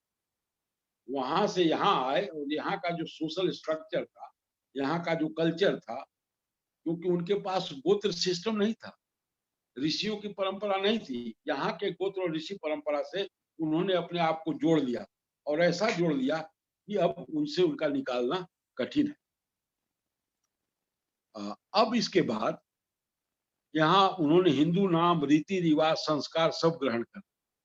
डिमित्रा नाम के सोशल साइंटिस्ट ने लिखा है 1937 में पेज नंबर 613 में कि विदेशी कहकर इनको अब भारतीय समाज से अलग नहीं किया जा सकता। जो ईरानियन एलिमेंट यहाँ आ गए हैं वो यहीं के हो गए, तो उनको अब विदेशी नहीं कह सकते या इस तरह से उनको तिरस्कृत नहीं कर सकते। प्रसिद्ध खगोलविद बराह मिहिर मग ब्राह्मण थे। अभी भी मग ज्योतिष, भविष्यवाणी, ग्रह योग इत्यादि में निष्णात हैं, निपुण हैं। ग्रहों की चाल गणना के कारण बंगाल में इनको ग्रह विप्र कहा जाता है। सुभाषी जी ने भी यह कहा कि वो ग्रह विप्र माने जाते हैं। ब्राह्मणों से थोड़ा लोअर कैटेगरी में माना जाता है, वैद्य भी कहते हैं और ग्रह विप्र भी कहते हैं। ज्योतिष में है विशिष्ट प्रकार के सूर्योपासना की जो पद्धति है, जो आदिवासियों के सूर्य उपासना से अलग है, यह मग और साकद्वीपियों ने ही यहाँ लाया। और इन्होंने सुभाषी जी ने रेफर किया कि Multan was the 12th temple, तो 11 टेम्पल उसके पहले भी उन्होंने बनाए। बिल्कुल। तो वासुदेव उपाध्याय जी ने अपनी पुस्तक में पेज जो 1982 में छपी थी उसके पेज 116-124 में लिखा है कि देवकुट और रुमका का सूर्य मंदिर जो अभी गया जिला औरंगाबाद जिला में है, वो मग साकद्वीपियों के सुझाव के द्वारा ही निर्मित किया गया। तो इस तरह से दोनों इंडियन और यूरोपियन दोनों मिथक, माइथोलॉजी और हिस्ट्री दोनों को देखने के बाद मेरे जैसा एक छोटा सा मानव शास्त्री यह सोचने को बाध्य हो जाता है कि दो विपरीत धाराओं के चिंतन में भी एक ही विचार, एक ही बातों का वर्णन, साकद्वीपियों को भारत में उनका आगमन और यहाँ उनका निवास, इसको सिद्ध करने के लिए काफी है। अब इस पर बहुत ज्यादा उत्सुकता की जरूरत नहीं है।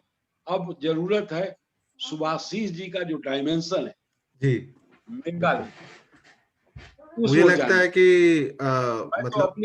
मैं तो अपने मित्र आर्कियोलॉजिस्टों से कहूंगा कि भाई इस डायमेंशन में भी तुम लोग सोचो, क्योंकि यह एक हमेशा this is a novel area and novel idea. जब हम इनके 2012 वाले में मैंने जब पहली बार पढ़ा तो हमको लगा कि यार भाई ये कौन नन साकद्वीपी है जो साकद्वीपियों का इतनी तारीफ का पुल बांधे हुए है। तो आज पता लगा, क्योंकि अभी तक तो साकद्वीपी लोग अपने ही मुंह मियां मिठू बनते रहे थे, लेकिन जब इनकी बात हमने पढ़ी और डी मित्रा और वासुदेव उपाध्याय जो अपने कानकुब्ज ब्राह्मण थे उनका देखा, तब हमको लगा कि नहीं, there is something very unique in the genes of the Sagadipis or Mag Brahmana. Exactly. There was something very unique. अभी जैसे एक दर्शक जो है वो सजेस्ट कर रहे हैं कि हो सकता है कि आप अगर हम इसका एक जेनेटिक बेसिस ऑफ स्टडी करें बिल्कुल, तो मैं आपको उनसे बता देता हूं। हाँ जी, बिल्कुल, कुछ नहीं, जेनेटिक स्टडी हम कर चुके हैं, रिपोर्ट पब्लिश है। अच्छा, और अगर वो चाहे तो हम उनकी कॉपी उनको दे देंगे। जेनेटिक स्टडी ये कहता है, झारखंड में ही हमने सैंपल लिया था जी, साकद्वीपी ब्राह्मणों का झारखंड में सैंपल लिया था जी, ये जीनोम प्रोजेक्ट है वर्ल्ड का, उस जी। जीनोम प्रोजेक्ट के तहत हमारा एक शिष्य है हजारीबाग में, जी। प्रोफेसर गंगानाथ झा। अच्छा अच्छा। जी तो वो उस टीम का सदस्य था। जी। तो मैंने खुद ही इसका सैंपलिंग किया था। यहाँ के जो साकरदीपी हैं जिनके यहाँ इंटर कास्ट मैरिज कभी नहीं हुआ, तो उस तरह के साकरदीपियों का सैंपल हमने चुना था। और एनालिसिस के बाद रिपोर्ट ये आई, और वो झारखंड है, एकदम स्पेसिफिक झारखंड है, साकरदीपी जी झारखंड पिन पॉइंटेड है जी। कि the साकरदीपी came from Euro-Asia, from where all other Brahmins entered into India. क्योंकि दूसरा जो हम लोगों ने दूसरे ब्राह्मण का लिया है जीनोम प्रोजेक्ट या जीन प्रोजेक्ट, जी। उसमें भी सेम यही फाइंडिंग जी। कि they also came from Indo Europe. तो विजय प्रकाश शर्मा जी, अगर ये जो रिपोर्ट अगर आपके पास होगा, हमारी जो माइथोलॉजी है जी, और हमारा जो यूरोपियन हिस्ट्री है, जी, दोनों को हमारे जेनेटिक फाइंडिंग्स प्रूव करते हैं, जी, और अब शक की कोई गुंजाइश नहीं बच जाती है जेनेटिक स्टडी के। जी। Sharma ji, can I have an access to that? वो मुझे मिल सकता है? मैं आपको खोज के भेज दूंगा। जी, जी। आप अपना व्हाट्सएप नंबर हमको दे दीजिएगा। जी, यस जी। Yes, sure sure. मैं ये चाह रहा था कि उसका लिंक आपको भेज दूंगा। वो बिल्कुल पूरा पेपर है, वो आप हाँ। देख लीजिएगा। ये ओह एक्चुअली वंडरफुल, थैंक यू। बहुत सारे लोग जो देख रहे हैं वो भी इस हाँ। रिपोर्ट का एक कॉपी चाहेंगे। तो मैं क्या करूंगा कि जब मैं इसका यूट्यूब लिंक शेयर करूंगा, तो उसमें वो हाँ। सारे लिंक्स जो चूंकि बहुत लोगों का मानना है कि एक नॉन सकलदीपी के एंगल से जो सुभाषिस दास ने कार्य किया है वो काफी सारा नहीं है, और उनको कोटि कोटि नमन है। बहुत सारे लोग लिख रहे हैं इस चीज को, कि उनको मैं धन्यवाद देते हैं कि जो हमारे इतिहास को इतनी पैनी निगाहों से देखे और उसको परख के हमारे सामने प्रस्तुत किया। मतलब ये अपने आप हमारे में एक, तरफ से भी सबको अत्यंत धन्यवाद। तो मेरी ये कोशिश रहेगी कि चाहे वो विजय सर का जो पेपर है या फिर सुभाषिस सर के जो ब्लॉग का लिंक है, ये सारे लिंक्स मैं एक जगह एकत्रित करके वहां डाल दूं, ताकि सभी को जानने और देखिए, जी, ये डिटेल इसमें है। कंटेम्पररी इंडियन सोसाइटी नाम की कंटेम्परेरी किताब इंडियन, है। जी, जी, ओह, इसी में वो आया है। आई सी। जी। उसमें ये पेपर है आपका जर्नल में, आई सी। इसी में वो that particular report of that genome survey is there. नहीं, वो जीनोम अलग तो है। अभी हुआ है ना, जी, जी, वो अभी पिछले 2 साल पूर्व हुआ है। ओ अच्छा, ये इसी में आपने मेरा लिया है। आई सी। हाँ, जी, जी। आपका इसमें वाला अच्छा, इसी में है। जी, ये 350 पेज की है किताब। Okay, thank you. एनी तो इस क्वेश्चंस तरह से हम रंजीत? एक जो क्वेश्चन था, हाँ, contacted me in the last week, and he said that Subhasis Das will also be joining. So I become immensely pleased that the gentleman whom I have quoted, at least I will be having interaction face to face from him. My pleasure, So, sir. My pleasure. Thank you, Mr. Das. मेरी समस्या ये थी कि thank you sir. हाँ। और एक सवाल था जो एक सवाल था गोत्र से लेके, कि I would like to know more about gotra, what does it symbolise, is it also found in other castes of India, how does it relate with caste, can two people of different caste have the same gotra? Yes. Gotra, there are 2 types of gotras. One gotra is among the Adivasis or tribals in India. Ji, So the gotra of tribals are from non-human beings. They are both from animals, in other objects, trees and other things. So that is known as clan. So that gotra of Adivasi is different than the gotras of other Indians. So the Gotra virtually is the school of thought established by our ancestral rishis. Is the school of thought. And in Gotra, it is important that descendant, there must be a human being as an ancestor. So in non-Adivasi or non-tribal castes, especially Brahmanas, the Gotra is from a real human being, whereas among the Adivasis, either other objects or animals or plants. So in our Gotra system, the Brahmanas have the Gotras, and along with the Brahmanas, others also associated them with the rishis, and they have Gotras. Yes. If anyone has no Gotra, they can declare themselves from Kashyap Gotra. So Kashyap, the man on whose name there is a Caspian Sea. तो ये जो है, अगर कोई गोत्र किसी को नहीं मालूम है तो वो अपने को कश्यप गोत्र बताते हैं। वैसे प्रमुखतः 12 ऋषियों के गोत्र हैं, और हमारे यहाँ जो गोत्र परंपरा है उसमें है भारद्वाज, अत्रि, गर्ग, ये सारे लोग हैं जिनके गोत्र हम लोग मानते हैं। और गोत्र के साथ एक और चीज होती है, उसको प्रवर्ग है, मतलब जो important personalities of the particular गोत्र। तो गोत्र सबों में है, सभी ब्राह्मणों में है। पंच द्रविड़ और पंच गौड़, जिसकी चर्चा सुभाषिस जी ने की, ये पंच द्रविड़ और पंच गौड़ों में भी गोत्र है। लेकिन साकरद्वीपियों में जो सबसे इंपॉर्टेंट है वो है पुर, that is the residence, that is the village, ancient village which was allotted to them by Lord Krishna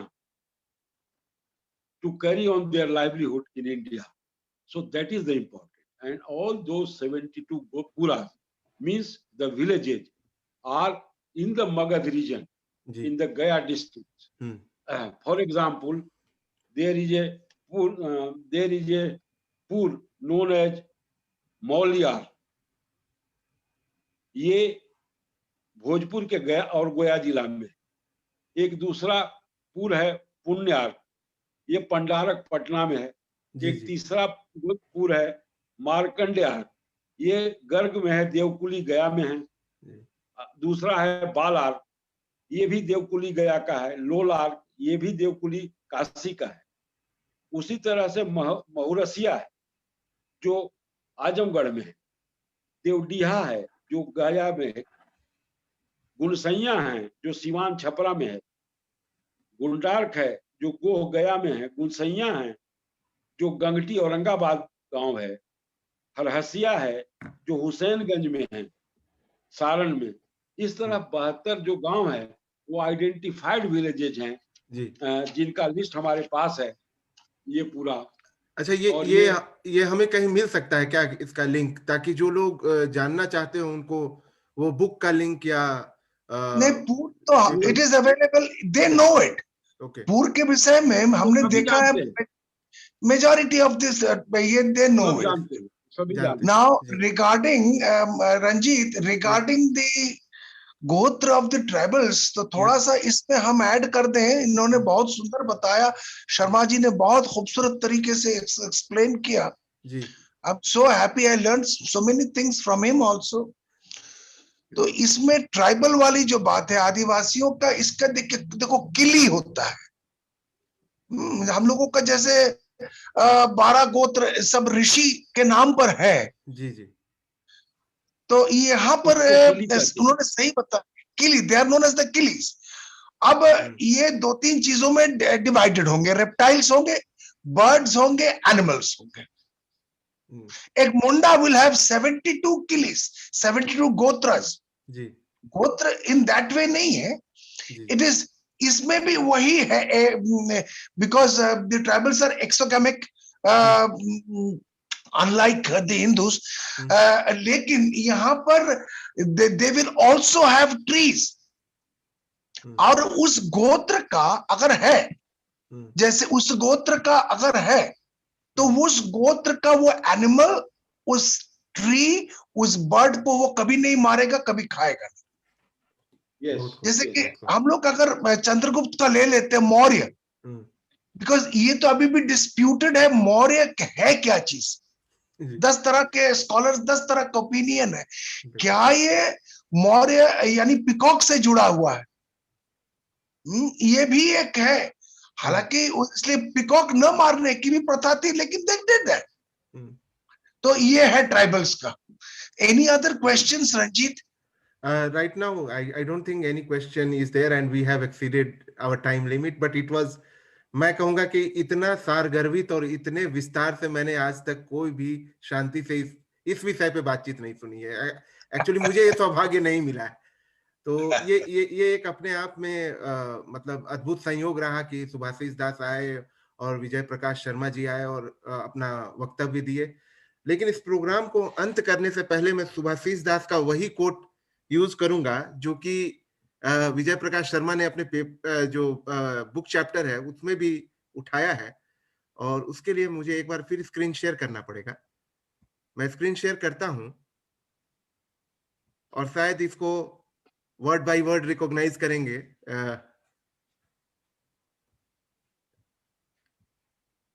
sorry. अच्छा, सो नाइस ऑफ यू।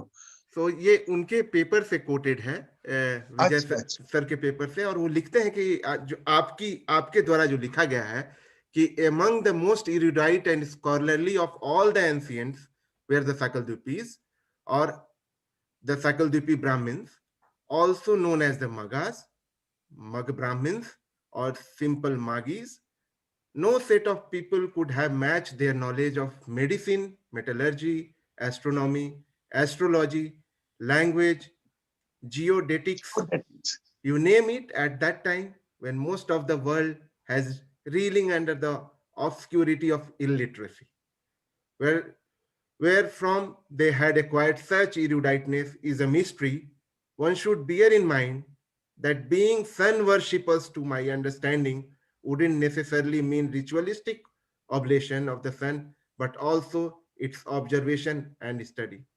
मुझे लगता है कि ये इतना शॉर्ट में काफी सारगर्भित तरीके से वो एक विशिष्ट सूर्य उपासकों को डिफाइन करता है। जहां हम लोग शुरू किए थे कि एक एंगल था कि जो था सेक्रेड, विजय प्रकाश जी कहते हैं उसको सेक्रेड स्पेशलिस्ट, और आपका है एनिग्मेटिक सैकल्ड्यूपीज। ये दोनों कहीं ना कहीं एक दूसरे से मिल रहा है, और ये जो चर्चा आज की हुई इसमें तो ये मतलब रहस्य खुल के सामने आ गया, और आपने वो शाक का जो क्या कहते हैं एक्चुअल पोजीशन था उसको भी बताया। और एक चीज और भी उभर के सामने आया कि ये जो पूर्व है ये यूं ही नहीं डिफाइंड हुआ होगा, इसका भी एक एस्ट्रोनॉमिकल मतलब ये मैं शर्मा जी से, बिकॉज शर्मा जी ने बड़े सुंदर तरीके से उन्होंने बताया। एक चीज मैं कहीं पढ़ा, हम माइंड से मेरा स्किप कर गया कि ये अलाइनमेंट स्ट्रेट लाइन पर होता था। ये हमने कहाँ पढ़ा हुआ है आज, बिकॉज ये चूंकि मेरे मेगालिथिज्म से जुड़ा हुआ है, और ये संथालों में भी इसमें है। इस अलाइनमेंट को उन लोग कहता है पंतई, जिसको हम लोग हिंदी में पंथ कहते हैं ना, एक पंथ में इन अ रो। और इसमें there is, I have read it, कहाँ हम वो याद नहीं आ रहा, या किसी ने मुझे बताया, ये एक प्रोपोर्शन में ये लोग पूर्व को बनाते थे, आइदर 1:2:3, या आई डू नॉट रिमेम्बर। ये अगर शर्मा जी आपको मिल जाए तो काइंडली आप हमें से शेयर कीजिएगा। Sure, sure, जी। sure, sure, sure, sure. तो इन्हीं शब्दों के साथ आज का प्रोग्राम यहीं अंत करेंगे और मैं धन्यवाद ज्ञापन करूंगा विजय प्रकाश शर्मा जी का और सुभाषिस सर का, जो कि साथ में जुड़े। और मुझे लगता है कि ये शायद पहली बार ऐसा हो रहा होगा कि एक कोई नॉन साकल द्वीपी से इतना सारगर्भित मतलब ज्ञान जानने का हम लोगों को मौका मिला। तो आप लोगों को कोटि कोटि नमन, नमस्ते, जय Hind. Namaste. Okay, bye bye, and thank you to all. Bye-bye.